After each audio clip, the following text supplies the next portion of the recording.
کتاب به اصطلاح از مرکب‌ترین آفریده‌ها بوده دوره نهایت طولانی تاریخ را از سر گذرانیده است. توسط کتاب نسل‌های آینده به حیات جمعیتی نیاگان فهمش علمی و بدیعی شناس می‌شوند. در انکشاف دنیای معنوی انسان کتاب به مقدس‌ترین واسطه زندگی تبدیل یافته است. زیادشوی کتاب و روز تا روز بلند گردیدن موقع آن در رشد تکامل جمعیت و فعالیت خواننده تغییرات و دگرگونی به وجود می‌آورد. ملت توجیک در طول تاریخ با کتابداری، با فرهنگ پروری و تمدن آفری خود معروف و مشهور شده است. البته آن ملتی که آن جامعه که رو به کتاب می‌آورد، کتاب رو همچون منبع اساسی بلند برداشتن سطح معرفت، بلند برداشتن سطح اجتماعی و اقتصادی جامعه اعتراف می‌نماید،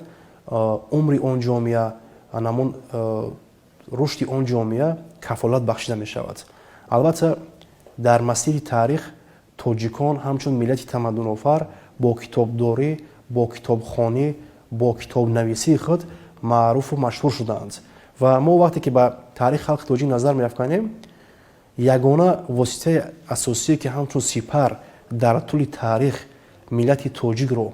در درازای تاریخ، در اینقدر پیچیده‌های تاریخ که اینقدر ضدیت‌ها، اینقدر اجنبی‌ها به سرزمین‌های ما وارد شدند، یگانه واسطه‌ای که ما رو همچون سپر حفظ کرد این کتابمون بود، معرفتمون بود. مثلا این معرفت و کتابداری ما همچون سپر در طول تاریخ ما رو حفظ کرد. ما خودمون رو توسط چهره‌های ماندگاریمون که همچون چهره‌های برجسته فرهنگی و کتابدار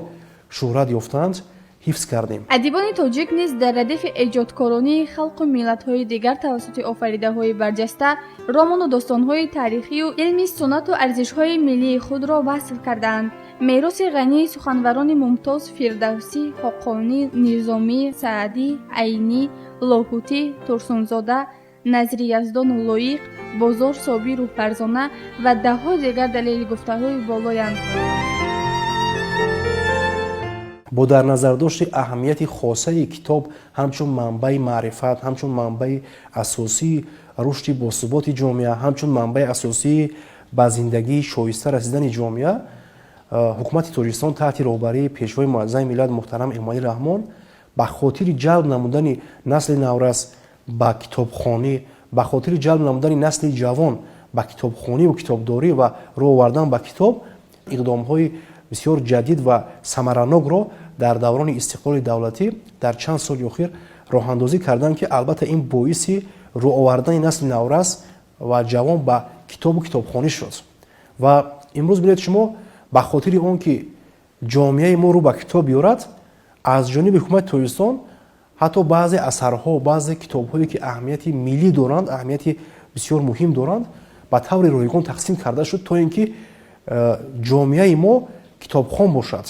آن جامعه که با کتاب همچون منبع اساسی رشد جامعه، رشد تمام سمت‌های حیات اقتصادی و اجتماعی نظر می‌افکند، البته با باوری کامل می‌توان گفت که عمر آن جامعه با ثبات است، دراز است، زندگی آن جامعه زندگی شایسته است. اهل علم و معرفت توسط آفریده‌های عالم شمول نسل نورس را جانب نیکی و نیکوکاری، وطن‌دوستی و خویشتن‌شناسی، بنیادکاری و سازندگی و احترام گذاشتن به ارزش‌های ملی هدایت می‌نمایند.